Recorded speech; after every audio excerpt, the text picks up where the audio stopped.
Thank you for inviting me to speak here today at your truly beautiful campus. I'm Patrick Hackett, and I'm from the University of Liverpool. It's an honour to talk to such a distinguished audience about the University of Liverpool, our international ambitions, and one of our most successful international joint ventures, Xi'anjiaotong Liverpool University. So today, I'm going to give you a brief introduction to the University of Liverpool, who we are and what makes us distinct, and share with you some of our global successes and our ambitions for the future. I'd also like to describe one of our most successful global partnerships, Xi'anjiaotong Liverpool University, to explain what it is, why we established it, and how we achieved this, and our timeline of development. And then finally, I'd like to share with you some of the key success factors and the lessons that we have learned and continue to learn along the way. So first of all, the university. The university was originally founded on the ethos for advancement of learning and ennoblement of life. And this continues to guide us in everything we do. We passionately believe that access to education and opportunities to learn should be made available to all, regardless of background, age, or financial circumstances. Who are we? Well, we were founded in 1881 as the original Red Brick University. We are one of the UK's leading research-intensive higher education institutions. We have more than 6,000 talented staff and 33,000 students, 7,500 of whom travel from all over the world to study in Liverpool. And we are the largest provider of wholly online postgraduate degree courses in Europe, with over 8,000 students studying for Liverpool degrees around the world. We're ranked in the top 1% of higher education institutions worldwide in all three of the world rankings. And we are a member of the prestigious Russell Group of the UK's leading research universities. And we are associated with 9 Nobel laureates. Our global reach and influence reflects our academic heritage as one of the UK's largest civic institutions. And I have to say here today particularly that we are very proud to be the home of Liverpool Football Club, which has suddenly become the favourite team of, I believe, most Egyptians. Certainly everybody I've met in the short time I've been here talks to me about Mohamed Salah. Long may his success continue at Liverpool Football Club, I'd like to say as well. Okay, so as I said, the University of Liverpool is one of the great centres of research, knowledge and innovation. Our reputation attracts students, experts and partners from around the world. Internationalisation is at the heart of our strategy. Through our research, teaching and collaborations, we aspire to be Liverpool-centric, but globally connected. And actually, I think this reflects our great city of Liverpool, a great port city, an outward-looking city, and indeed an entrepreneurial city. Some facts and figures: in 2016-17, our overall turnover was just under £524 million. Over half of our research publications are co-authored with international partners. We have been a partner at CERN, the European Organisation for Nuclear Research, since 1954, and we have world-leading expertise in advanced materials, personalised medicine, and infectious diseases. All of these are underpinned by strong international partnerships. We were the first non-London Russell Group university to open a campus in our capital city of London, providing new opportunities for international students and partners to connect with Liverpool. And we are the largest provider of transnational education in the Russell Group, with nearly 17,000 TNE students around the world. And we're the 5th largest provider in the UK. This has been achieved primarily through the success of two large-scale partnerships, XJTLU, which I will talk more about in a moment, and Liverpool Online, a partnership with Laureate Education. We believe that our international partnerships and transnational education initiatives provides Liverpool with a distinctive value proposition. This view was strongly endorsed in our recent strategy consultations, where there was overwhelming support for T&E from staff, students and stakeholders. Given the level of risk that's involved in T&E and the reticence that many research-led universities have in developing such ventures, I think this is a strong vote of confidence in the benefits that T&E can bring if developed well and aligned with the values and goals of one's institution. So, with physical and virtual campuses all over the world and a huge range of research and mobility partnerships, our worldwide influence and impact is unrivaled.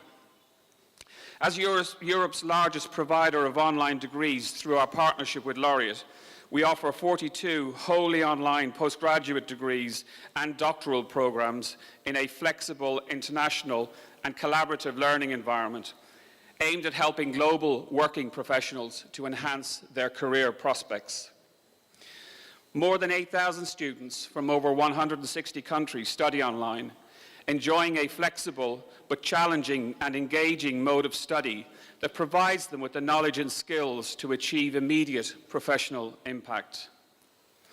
Our London campus offers a suite of vocationally focused programs delivered in premium facilities with excellent links to the professions and industry, with opportunities for placement and enhanced career support from one of the UK's leading employability teams. We also offer a range of opportunities for additional language learning, including the opportunity for students to study abroad through our network of exchange partners in the USA, Canada, Asia, Australia, and indeed Europe. We also have niche centres in Singapore, Malawi, and the Cayman Islands. So our approach to global education is to seek to work with partners with similar academic and strategic objectives on projects which are of mutual benefit. We want to increase our international reputation, as Jason mentioned earlier this morning, of our institution as a whole, and hence our graduates and our leading researchers. We want to grow our international student numbers, both in Liverpool and overseas, creating a truly international environment on our campuses. And we want to increase staff and student mobility to prepare them for the global world of work. And we want to strengthen international research, to diversify our research income and to increase numbers of international PGR students. Our future strategy is to look for opportunities to make a difference and to add value in developing economies, as we have done in China. We have explored opportunities elsewhere, including India, but currently the regulatory framework in these other countries doesn't exist to make this possible, and I'll come back to that again later. And we recently commissioned a study to identify strategic opportunities in Africa, and simultaneously and coincidentally, Egypt had made its intentions clear to attract IBCs to Egypt. So we're really very happy to share our thoughts, ideas, and experiences of how this can be done well. Our experience of establishing XJTLU, I believe, is an excellent model of how creating the right regulatory framework is pivotal to the success of such international partnerships. So XJTLU. In 2006, the university opened Xianjiaotong Liverpool University in partnership with Xianjiaotong University, a top 10 university in China.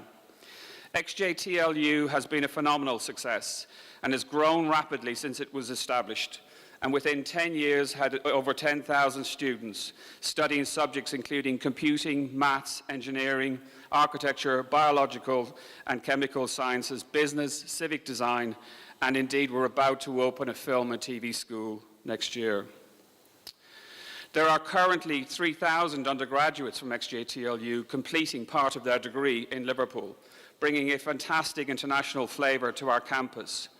And increasingly, our home students are spending time in Suzhou as well. Our plan is to grow numbers to 24,000 in the coming years. And our estate is continuing to grow, and we'll be announcing tomorrow a new campus in China as well. The venture has proved a huge success for the UK and for our Chinese partner. We established XJTLU in 2006 as a 50-50 partnership, a true joint venture with XJTU. As an independent Sino-foreign cooperative university, it captures the essence of both prestigious parent universities and was the first of its kind to be approved by the Chinese Ministry of Education. The name of the university reflects the names of the two parent universities, the University of Liverpool and XJTU, and which is based in Xi'an. XJTLU is an independent, not-for-profit Chinese university which offers University of Liverpool and XJTLU degrees together. When it was first established, it was the first comprehensive university to be established in Suzhou Industrial Park, one of the leading economic development zones in China and a hub for foreign investors. And it's about an hour and a half southwest of Shanghai by car. It was founded as part of an initiative by the Chinese Ministry of Education, which allowed two British universities, ourselves and the University of Nottingham, to establish Sino-foreign universities in China. There are now, to date, 9 joint ventures in China, and we believe that's going to be the limit. The Chinese wanted to learn from our experience in the UK, particularly in terms of running a world-class research-intensive university.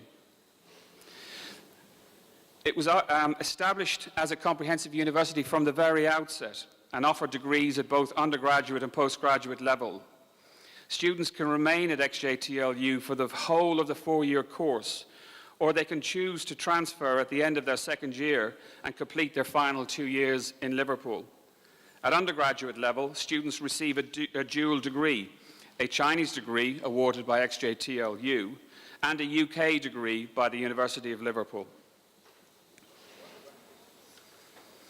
In 2015, the University of Liverpool and XJTLU launched a new flagship Year in China program to encourage Liverpool students to spend a year at XJTLU in Suzhou following the BA in China Studies program. The program is open to students from virtually all subject areas and provides credit towards their final degree. In 2016, we celebrated the 10th anniversary of XJTLU, and I think that all of our expectations have been exceeded many times over in terms of its success as a new kind of international Chinese institution and the benefits that we have seen at Liverpool for both our teaching and our research. 14 academic departments have been established so far, and there are 2 more on the way. There is also a fast developing research culture. All staff are research active, with growing numbers of external grants, funding and publications. XJTLU currently employs over 500 academic staff, all with doctoral qualifications, and recruits from the first tier of students coming through the Gaokao system in China, and recruits abroad, international students from abroad to all of our undergraduate and postgraduate programs. So what were our objectives? Well, we had 3 clear objectives. First of all, to create a new, self-standing Chinese university with the potential to become a world-class institution for teaching and research. Secondly, to meet China's education goals through acting as an innovative model for other education providers. And thirdly, to embed internationalization from the outset for staff and students, with tuition in English and providing opportunities for two-way exchanges of staff and students.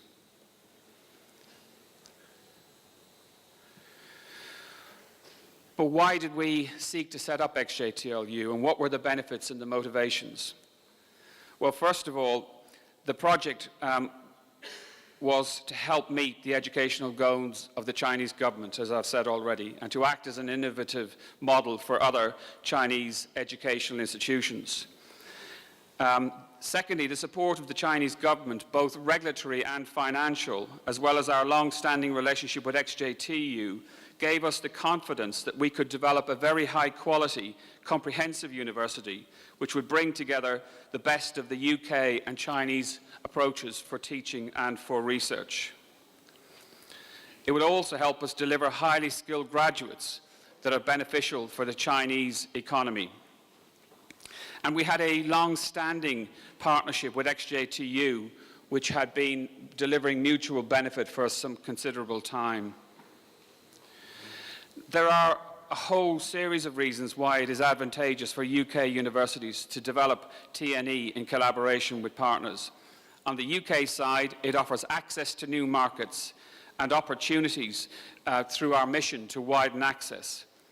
For the foreign partner, it helps meet the demand for higher education, provides know-how, and reduces concerns about loss of talent to other countries, as His Excellency, the Higher Education Minister, mentioned earlier.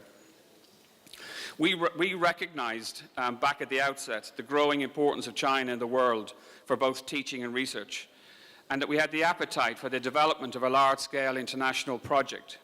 We had experience of mentoring colleges of higher education in the UK to become universities, as well as working with partners on building research capacity elsewhere in the world.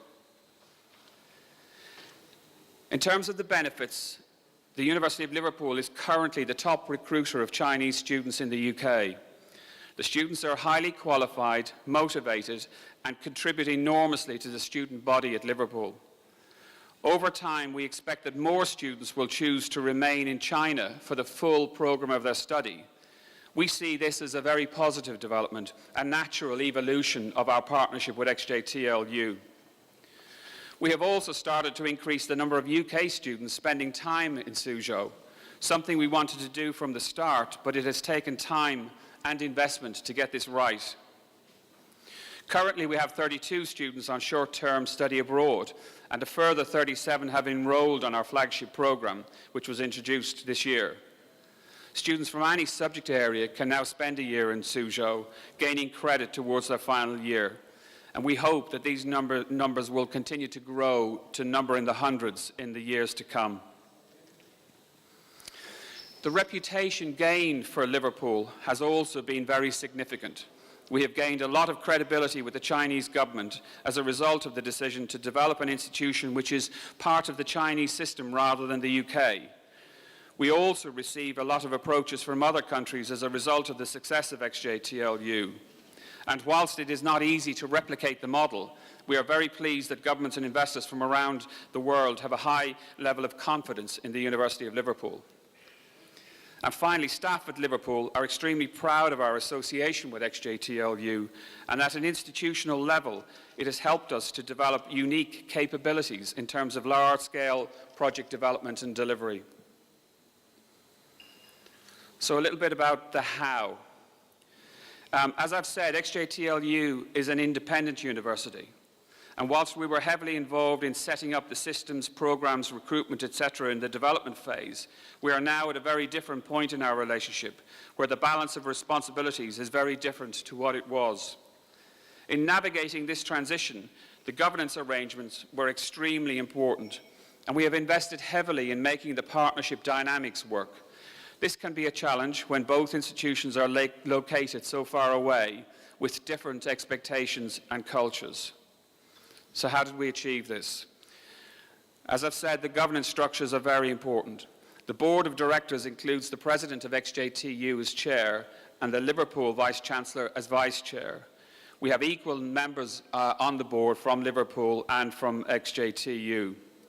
We also have a secondment at XJTLU at vice president level responsible for academic affairs. And the structure ensures that Liverpool is able to fully contribute to the vision and strategy of XJTLU and is committed to investing in activities which enable the partnership to grow. So exploiting synergies and creating mutual benefit is something that we strive to achieve. In research, we align research interests and we provide incentives at both institutions for staff to collaborate. This provides access to new research opportunities and connections within China. We invest in a number of programs to support collaboration between academic and professional services staff at Liverpool and Suzhou. For example, we provide funding for workshops and research collaborations. Targeted Erasmus Plus funding is used to support short-term mobility. And we know that staff in China and the UK both value this enormously. Face-to-face contact is a major part of building trust and relationship between our institutions.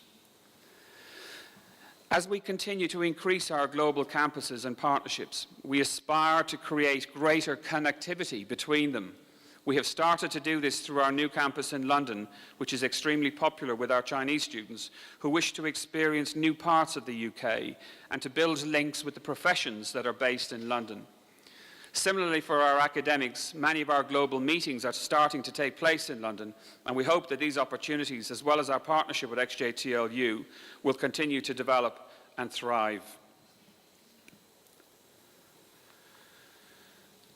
So the partnership dynamics revolve around the benefits for each partner and ensuring that those benefits are mutual. So you can see on the slide some of the categories of areas in which we've developed partnership working between Liverpool and Suzhou, all of which are creating new opportunities for research and for education in Liverpool and in Suzhou.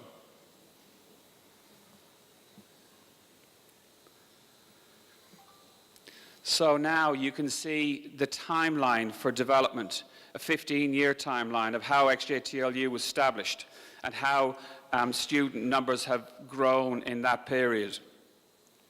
So you'll see that student numbers, our first year intake was in 2006 when we took in 164 students, and it has grown from there to just over 12,200 registered students at XJTLU in that short period of time.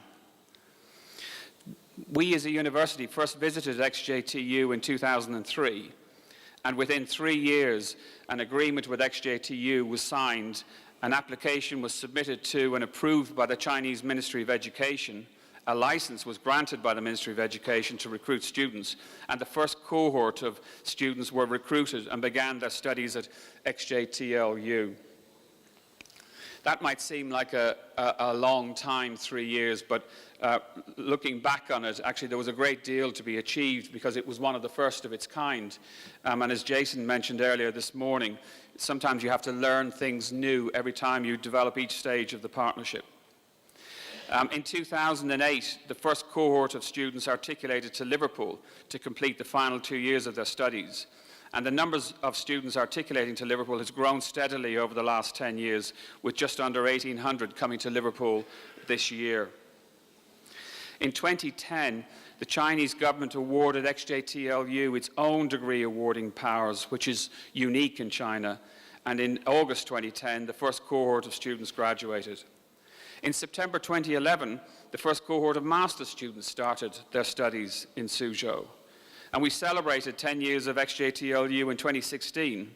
And this year, XJTLU has now got a population of just over 9,000 students on the campus in Suzhou, over 3,000 in Liverpool. And we also have 200 postgraduate research students studying in Suzhou.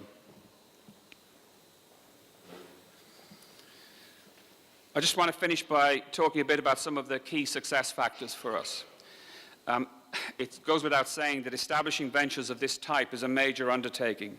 Some of the areas that we have found important are as follows. First of all, the regulatory framework. And I know that the Egyptian government is taking a great deal of time and effort to establish the appropriate regulatory framework here in Egypt. But having the right regulatory framework is critical to enable all parties to succeed. Secondly, leadership and accountability. In the setup phase of the venture, leadership, in our experience, was incredibly important, as well as having sufficient investment in terms of staff time. Being clear about the contributions and expertise of the different parties involved is also very important. Financial investment is critical to success for a university like ours. Significant infrastructure investment is required. This was provided by the Chinese government, as well as ongoing support for staff and student scholarships. Project management was very important. The level of reputational risk is substantial, and adopting a project management approach enables you to mitigate this. Planning, financial management, clear allocation of responsibilities, stakeholder management, all of these things are dull at one level, but they're critically important to managing the risks. Recruitment of staff is vital. We adopted an approach of global recruitment from the outset, with staff appointed to XJTLU contracts. Similarly, with Liverpool Online, our staff are recruited and operate worldwide. Good academic and strategic alignment is incredibly important, and that comes back in part to the regulatory framework. Having the right operating framework is critical for our academic colleagues to achieve success. And as I've said previously, the board and management structures, we are heavily invested in the relationship. In addition to representation on the board, we have a number of joint working groups for both research and teaching. As XJTLU grows and develops, the relationship between the three partners will undoubtedly evolve. We are confident that we have the foundations in place to ensure that our relationship with XJTLU remains very strong, and I believe through this model we have shown that it is possible to take risks and succeed. So I'd like to thank you very much for listening to me this morning. I very much look forward to the panel discussion in a moment.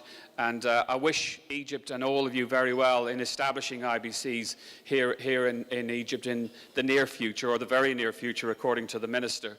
I do believe that IBCs coming into Egypt are coming in as partners and will work with existing universities to ensure that higher education makes an increasingly important contribution to the social and environmental and economic success of Egypt. Thank you.